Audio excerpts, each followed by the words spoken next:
Hello, everyone, and welcome to today's lecture on Deontology, our second moral theory. If you recall from last week, we discussed our first moral theory, which was consequentialism. And according to consequentialism, morality ultimately depends on value. To be more specific, it depends on what the overall best result is. So, according to consequentialism, an action is morally right just in case it produces the overall best balance of goodness over badness, or in its utilitarian form, pleasure over pain, right? Today's theory is a little different. It is not so future oriented as consequentialism is, and it's not so teleological in essence either, in the sense that notice that on consequentialism, there is a purpose to all your actions, and namely the purpose is to maximize the goodness in the world, right? That's what makes it future oriented, because it's very teleological or very purpose driven. By contrast, today's theory, deontology, grounds morality instead on rationality. And in particular, in a way that is not so future oriented, but often in times actually backward looking into the past, as we will see. Okay, so let's start with some motivation. So why Kant's ethics in particular, which is the particular kind of deontology that we'll be talking about today? Well, for Kant, it just seems like certain moral actions don't have to do much with optimistic results. It doesn't, certain kinds of moral judgments that we make don't seem to rely on whether they produce the overall best result or not. Sometimes it seems like an action is wrong because there's a kind of unfairness attached to it. So, for example, consider the case in which you are driving in the highway and you're stuck in traffic, and you look to your right, maybe your mirror, and you see that there is a car just speeding by in the emergency lane, right? What is the feeling that you get? Well, you get this feeling that that's morally wrong. But what else? Or what is, not what else, but what exactly is that feeling of morally or moral judgment that you're feeling? Well, it's the idea that they are being unjust, that they are not following the rules that everybody else is. We're all having to wait here in traffic, and here's this person who is just speeding up the emergency lane. Notice that it's not an issue of maximizing well-being. The fact that that person is speeding up does not make anyone else in traffic get to their destination later. Like, it's not slowing people down. It really kind of is. It doesn't have much bearing on your well-being unless they like crashed you or something. But we're just assuming that they're not going to do that. And so, according to utilitarianism, or at least certain forms of utilitarianism, it's not actually clear what's morally wrong with that action, right?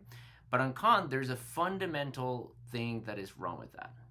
And that's this idea that it's just unfair, that you expect everybody to play by the rules, but you are creating an exception for yourself.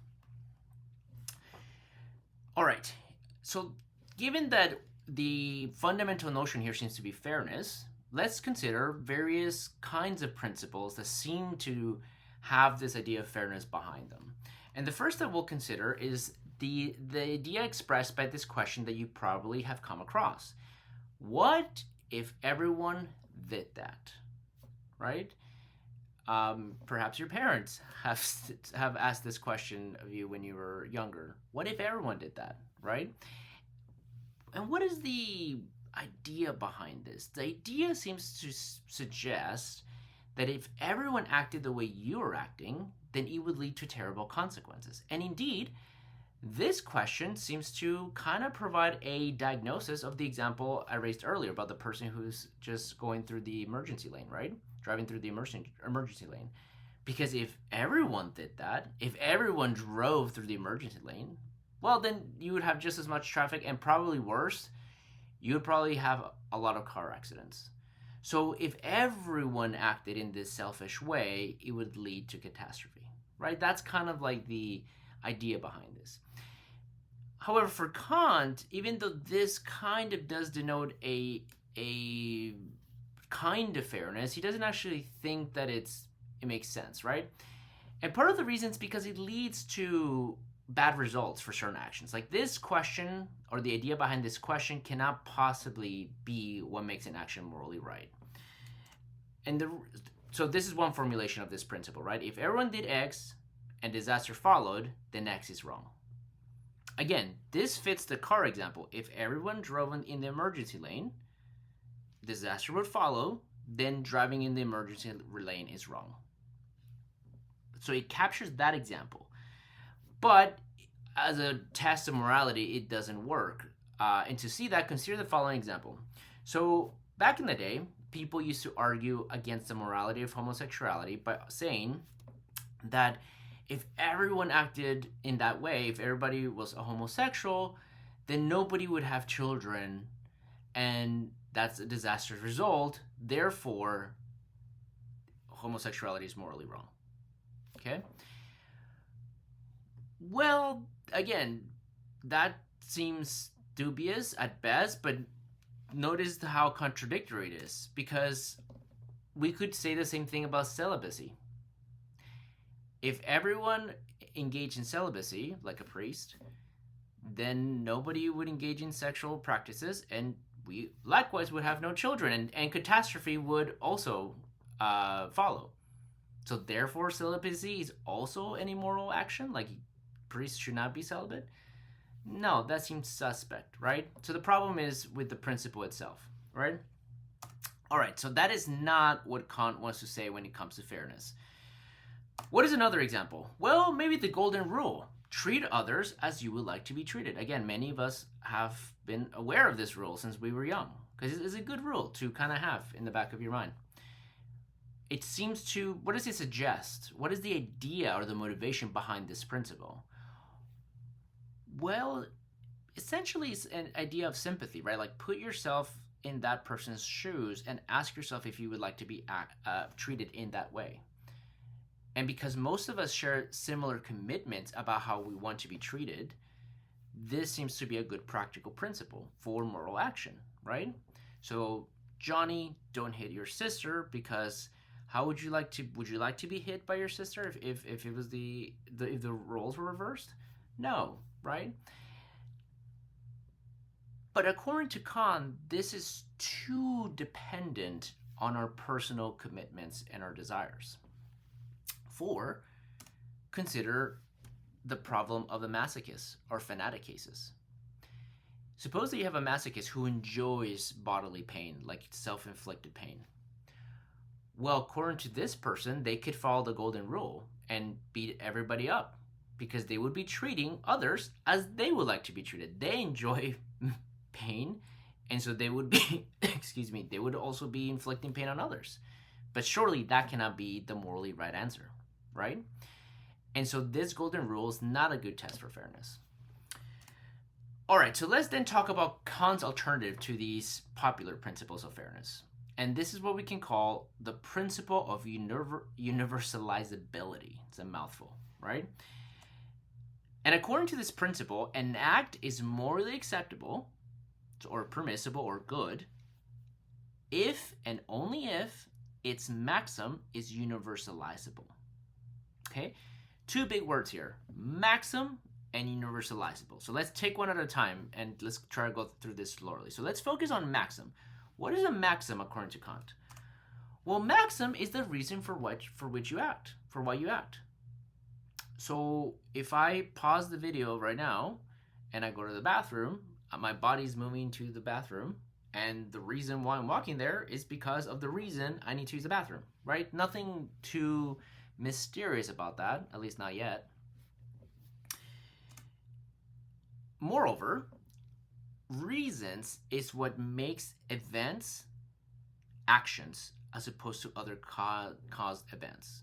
So for example, if you see me right now, just let's say I stand up and I move across again going to the bathroom, you assume that those are actions because there's a reason behind my actions, right? I'm going to the bathroom. But suppose instead that somebody had installed a device in my head that just, and they can immediately gain control over my movement, and they just start making me move to the bathroom even though I don't need to use it, right? From your perspective, that would look the same. Like both cases look the same, right? Both are me kind of moving through space-time, going outside, right?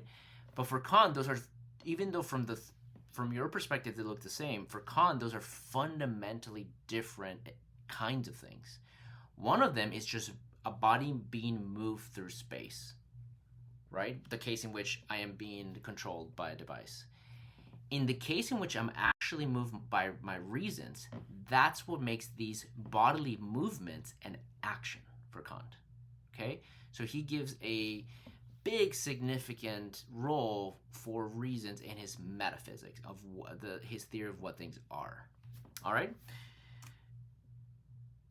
And again, same idea from a different perspective. Maxims are what we say when we try to explain others why they act as we do, right? So if you see me go to the bathroom, you explain my physical movement by citing he had a reason, he needed to use the bathroom, right? That's how we explain behavior. All right, excuse me. So every action has a reason by definition. All right, so we have talked about, well, actually, let's continue a little bit more on maxims. So an action's rightness depends on its maxim, according to Kant. And remember, what is a maxim? The reason for which you act. So it follows that an action's rightness for Kant depends on the reason for which you act, not the results. Notice that this already has a completely different structure than consequentialism. On consequentialism, you're looking to the future, to what your actions cause. On deontology, you're looking at what comes before your actions, the reasons for which you act in the first place, right? And so on deontology, two people can perform the exact same action for different reasons. So for example, consider keeping a promise. You can keep a promise for completely two different reasons. Suppose that you make a promise to your friend that you're going to help them maybe with their paper for this class. Maybe you guys are going to exchange papers and you're going to give each other feedback, and that you make a promise to one another. Well, there are two reasons why you might keep your promise. One reason is because it's the right thing to do. You think honesty is a virtue, and if you want to be an honest person, you ought to keep your promise to your friend that you're going to help them with their paper. The second reason can be perhaps a little bit more self-serving. It could be like, well, I want to keep my promise because if I break it this time, then maybe next semester she's not going to trust me, or they're not going to trust me, and I need somebody to look over my stuff for next semester. In both cases, you keep the promise of helping your friend with their paper, but you keep it for different reasons. Now, on deontology, on Kant's theory, it matters what reason you chose. And in this particular case, doing it out of honesty, it's what matters, right?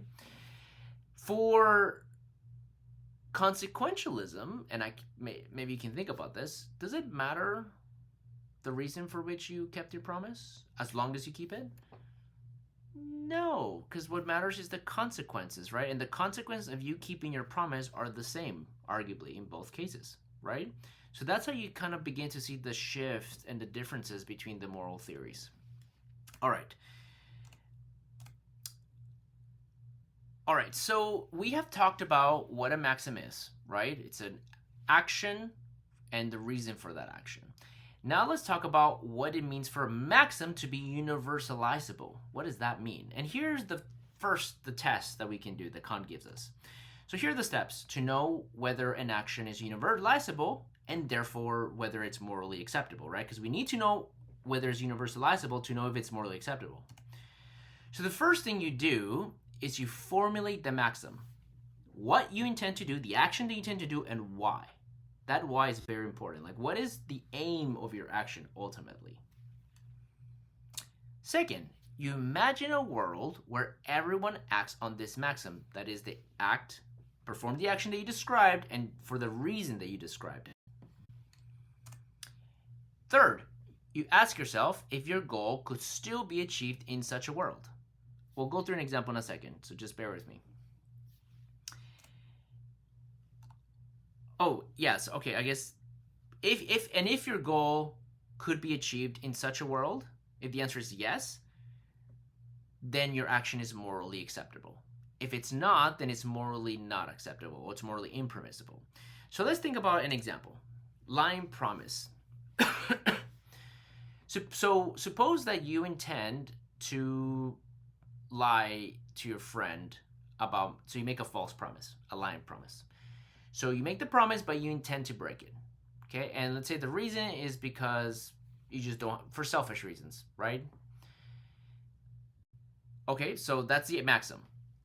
Making a false promise for selfish reasons, for self-benefiting reasons. Okay? Now imagine a world where everyone acts on this maxim. That is, imagine a world in which everyone makes lying promises in order for selfish reasons, self-serving reasons. Okay? So everyone's just making lying promises left and right. Now ask yourself if your goal could still be achieved in such a world. Remember, your goal was to make a lying promise for selfish reasons. In such a world, could you successfully make a lying promise? The answer is no. Why? Because nobody would believe you. If it's the norm that people make lying promises, nobody's ever going to uptake you on a promise. In fact, the institution or the practice of promise making wouldn't exist in that world. Right? People would think you were joking. Be like, hey, I promise I'm going to do this. They would laugh because everybody knows that people make lying promises for selfish reasons. And because it's not a goal that you could achieve in such a world, therefore, that's immoral. To make a lying promise is morally not acceptable because the maxim is not universalizable. Okay, let's do one more example. Suppose that your maxim is that you are going to shoot someone with whom you disagree. And the reason is because you disagree, or actually, you disagree with their views, but the reason ultimately, let's say, is because you think that it's going to produce a more peaceful world. Let's say, maybe you think that this person's views are hateful, and that if that person is silenced, then it's going to lead to more peace. Okay? So again, the maxim is, I'm going to kill someone with whom I deeply disagree in order to create a more peaceful world. Right? Okay, now step 2. Imagine a world where everyone acts on this maxim. That means imagine a world in which everyone kills people with whom they deeply agree in order to create a more peaceful world. Now ask yourself if your goal could still be achieved in such a world. Your goal is a more peaceful world. Is a world in which everyone is killing people with whom they disagree a more peaceful world? Absolutely not. So according to Kant, killing someone with whom you disagree is deeply irrational and is immoral, right? All right, so maybe let's kind of reflect a little bit about why it is that, what bearing, because I remember when I first learned this theory a while ago, I remember thinking, well, I mean, it kind of makes sense, but like, what is my evaluation of this hypothetical world, or what happens in this hypothetical world, have to do with like the actual world? That's where I was kind of getting puzzled. And the reason is because thinking about hypothetical world is just a tool. It's just a device. And what we're really testing is the nature of our reasons. Because you see, reasons for action, like the reasons why we do things, are inherently universalizable in this way. And thinking about how we would act in a hypothetical world is one device to help us think about that, but really that's not the fundamental point. The fundamental point is this understanding of reasons for what we act. So let me try to give you an example to try to better understand this idea. So consider the billiard analogy, and if you want, maybe you can pause here if you don't want to get distracted and just read the text, and then you can play to hear my explanation. All right, so consider that, suppose you're playing billiards or pool, and suppose you want to strike the cue ball in a certain way, okay? And suppose you want to hit it in a certain pocket, right? And suppose that somebody asks you, why did you strike it in that way? Or why are you going to strike it in that way? And and you're gonna have a reason for that. You're gonna say, look, if I want to make sure that I get this strike ball into the pocket, then I have to hit it in this particular angle because that is the nature of, and in this velocity because that is what you have to do in that scenario if you want to achieve that goal, right? But notice something interesting about your reason for hitting the cue ball in that particular way. You believe not only that that's a good reason just for you, you believe that any person in your situation that has the exact same goal of getting that ball in the pocket, that they would hit the ball in the same way that you're hitting it, right? Suppose that is your goal, right? And suppose your sibling comes up to you and says, "Hey, can I take this shot?" And you go, "Well, do you want to get it in that pocket?" And they say yes. Then you're going to tell them, "This is the way that I believe you should hit it in order to get to that goal." You see, your reason for hitting the ball in that way is universalizable. You think that if it's a good reason, it's a good reason for anyone in that position. And so when we act, remember, actions by definitions are done for a reason. You're essentially saying that these are reasons for everyone, right? That's the universalizability. That's really the key of the Kantian idea. Now, with respect to actually, this is a good phrase. If our maxim is universalizable, then we're pursuing actions for reasons that everyone can stand behind. That's really the core idea. Now, when it comes to the universalizability test, like the actual test about the hypothetical world, that device is not the best because it allows for what we can consider consistent fanatics. So remember Russ's example, consider somebody whose goal is to keep their lawn tidy and clean.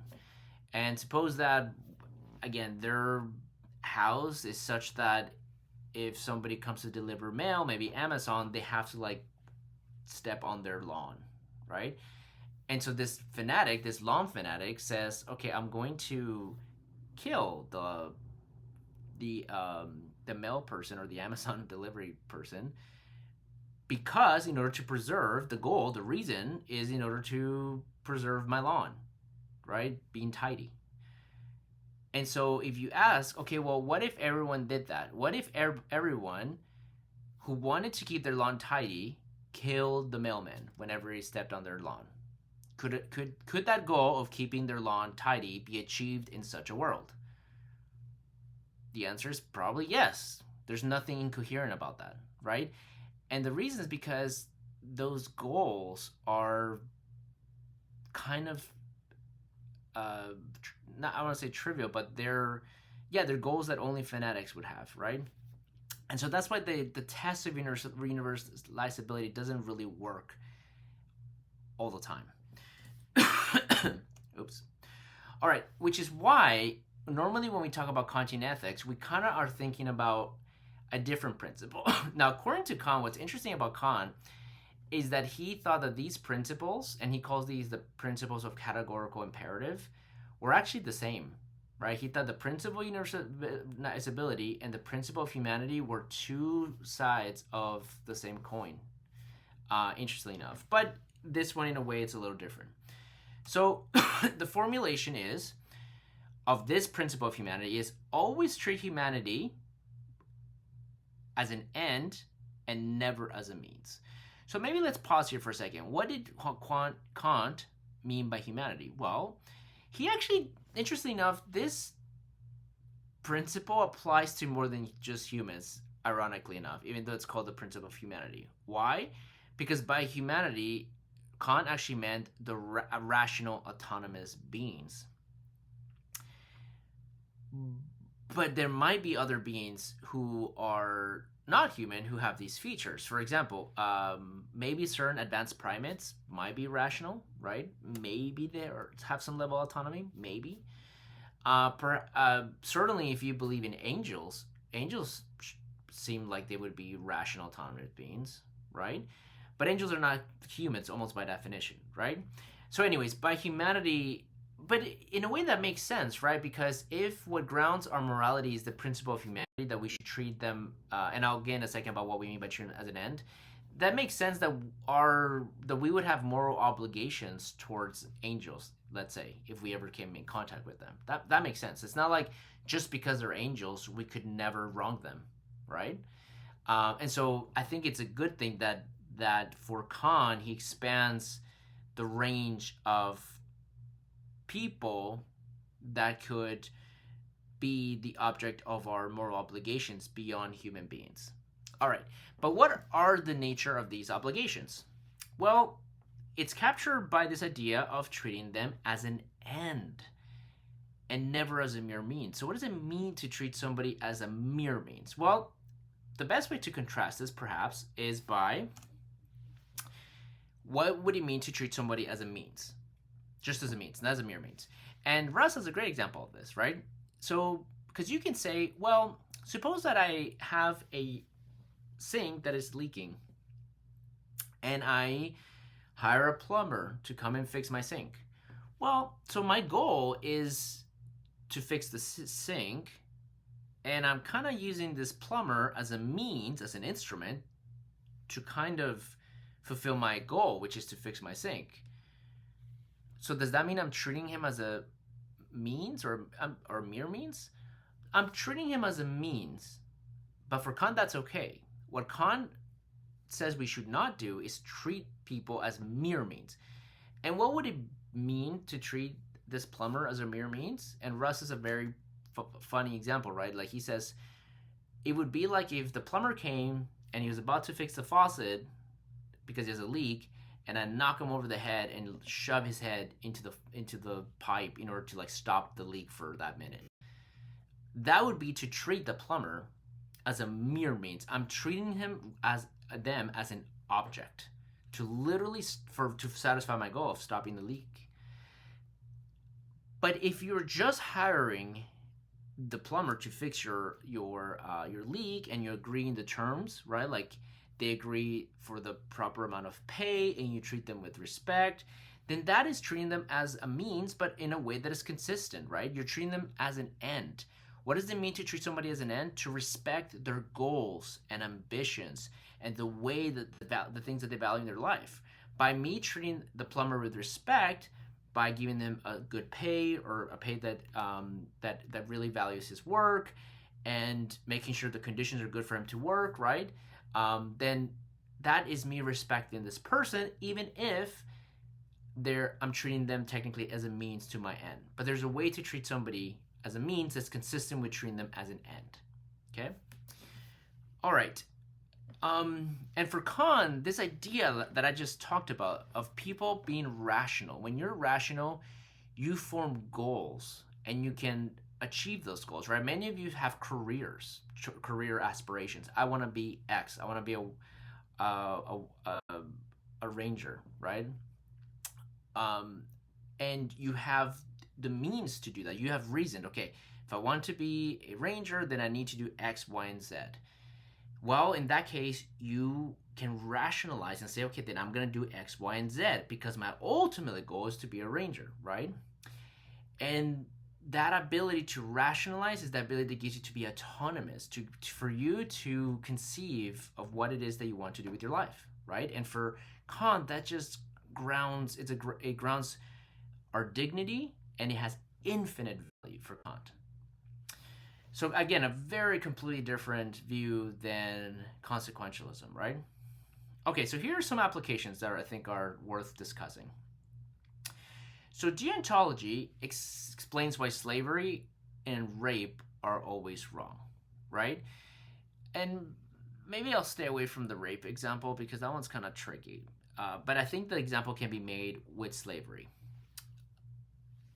Is slavery intrinsically wrong? That seems to be the case, right? But notice that on consequentialism, it's not necessarily the case, right? Because quite frankly, on consequentialism, nothing is intrinsically wrong. The reason is always that it's not optimistic, right? Now, the consequentialists will say that slavery, the institution of slavery as it was actually practiced in our history, was terrible, right? Like they will say that was deeply immoral. And why was it deeply immoral? Because because it caused a lot of suffering and the well-being of slaves was not taken seriously, right? That's why, as I mentioned during our class for consequentialism, I mentioned that utilitarianism was one of the philosophical movements that helped with the abolishment of slavery because the well-being of slaves was not taken as seriously as that of the other people. So in that sense, as it was actually practiced, the utilitarian will say that it was wrong because it was not optimistic, right? Because it caused more pain, right, than had it been abolished. But that seems to be contingent. And in fact, Richard Hare, a philosopher, utilitarian, argued that in principle slavery, the concept of slavery is not intrinsically wrong. And what's interesting about that is that he himself was a slave, right? And his idea was very simple. Imagine a world in which you have technically masters and slaves, but everyone is educated, everyone's basic needs are being met, or even beyond that, everybody has the capacity and leisure time to engage in almost in any activity they want, right? Everybody's very happy. The only difference is that certain parts of the population are technically slaves, right? Again, kind of difficult to understand in what sense they're slaves, right? Maybe we can say that they can't do certain actions. Maybe they can't engage in certain activities, but they can engage in all these other activities, and which makes them brings about great happiness to them, right? And according to Richard Hare, he said, well, if it's the case that you have this happy society, and the options is to maintain that happy society or abolish it, but in abolishing this technically society that has slavery, it would cause a lot of misery, then you should not do that. And because maintaining that society in which slavery occurs would preserve the most happiness, therefore that is a morally right action. So slavery is not intrinsically wrong, Hare argued. If you find that appalling, then maybe you agree with Kant. Because Kant would say it doesn't matter how much happiness there is in that society. Humans have infinite value and dignity, and it's based on their autonomy. A slave, by definition, lacks autonomy, right? Because, again, depending on how we describe slavery, they lack the capacity to make the choices for themselves, right? That's what makes someone a slave. Excuse me. And so for Kant, slavery is always wrong. All right. Maybe let me give you another example actually to try to show why this may be a little bit controversial. So now let's do another example. Suppose that you are suppose that there is a terrorist in Houston. Let's just say in Houston, and they have wired a lot of bombs around the city, and they are planning to activate the bombs and kill millions of people, or a million people, I think is the population of the greater area of Houston.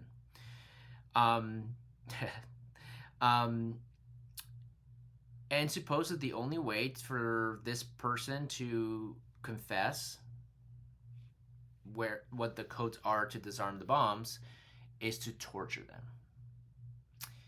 Well,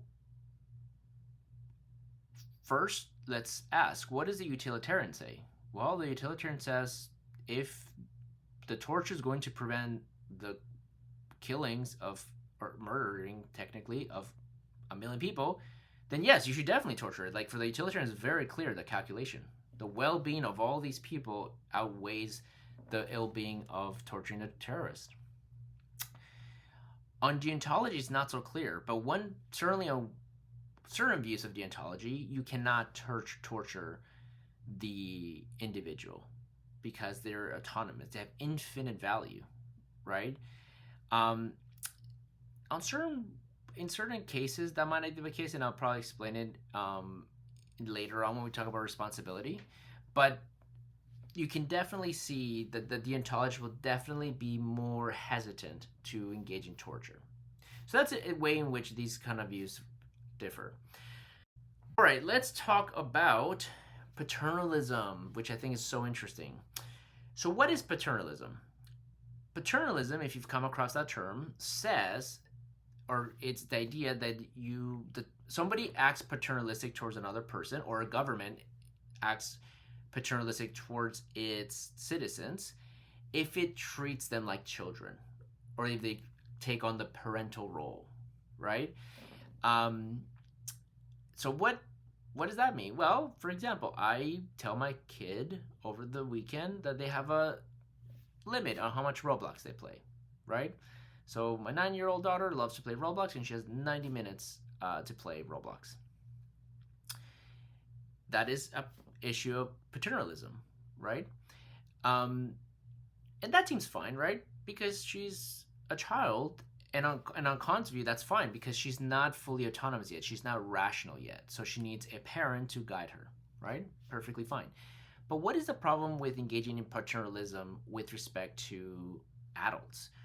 Well, that becomes problematic because adults are autonomous agents, and they should be able to set what they value for themselves, their own goals to pursue, and they shouldn't have another adult or a government kind of tell them what to do, right? That's paternalistic, it seems. So let me give you an example. So suppose that um, you have the goal to get an A in this class, and I think many of you are going to get an A in this class.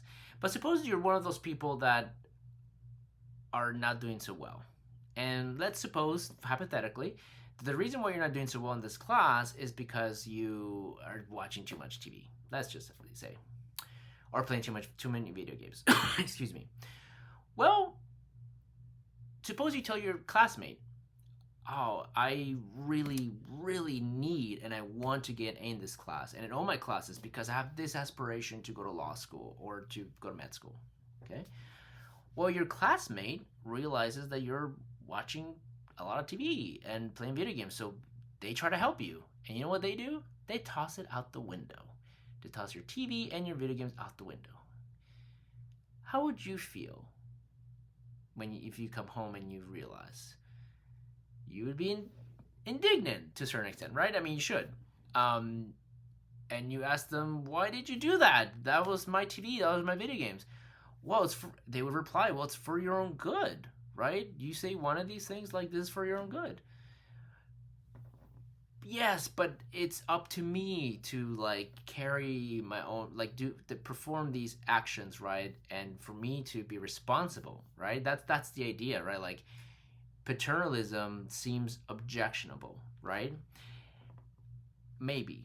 Again, this is where it becomes, in that case, I think most of us would agree that that's definitely paternalistic and it shouldn't happen. And the deontologist can explain why. But again, this is not so straightforward because consider other paternalistic laws. Like, for example, consider seatbelt laws, right? Like, it's against the law for you to not wear your seatbelt. And the reason is just that's for your own good, right? Now, there are some people that say, "Oh, if you're with other people and you're not wearing your seatbelt, you're gonna bounce around the car and get others killed." That's true, but that's not the justification for seatbelt laws, right? Because otherwise, you would only get a ticket if you're not wearing your seatbelt with other passengers. But that's not the case. You still get a ticket if you're by yourself. So ultimately, the justification for seatbelt laws is paternalistic. It's for your own good. And some people think that's good. The utilitarian certainly thinks that's good, right? The deontologist, not so much, because again, you're not letting people decide. They're autonomous beings. They should be capable of making these choices. So maybe now you're thinking, maybe some paternalism seems good. But then consider the following example. Well, what about regulations against smoking. Smoking is bad for you, right? Should that mean that the government should ban smoking?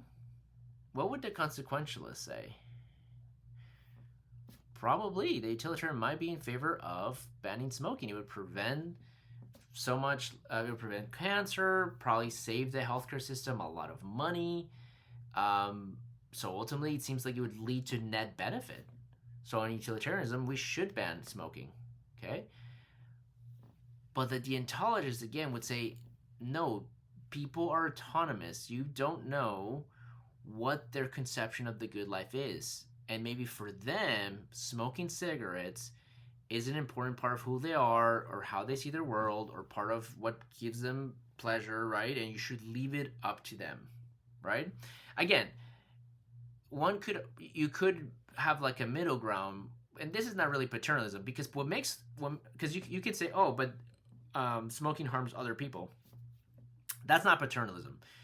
If your justification is that it harms other people, then that's a good justification. But that's not paternalism. Paternalism is the justification that it's for your own good. I'm limiting your freedom for your own good. That's paternalism. Okay? And again, maybe some people are more inclined to ban smoking for individuals' own good again. But then again, it becomes this idea, well, what's the limit, right? Like should we start banning or placing limits on video games like they do in China? They limit how much video games people can play online so that they're more productive, right? And so it becomes this question about, and this is really, again, a question between utilitarians and deontology to a certain extent. How much are you willing to promote the good or the overall happiness and restricting people's freedoms, right? Okay. I think that is a good place to pause. And we are actually not going to be quite done with Kant to a certain extent because next, on Thursday, we're going to talk about social contract theory. And social contract theory has a lot of similarity, especially the form that I'm going to show you. Is one can argue it's a variant of deontology to a certain extent. And I'll explain in which ways. So keep that in mind. This is like Kant's theory of deontology, and social contract theory has some elements of deontology as well. Well, thank you for listening, and I will see you on Thursday.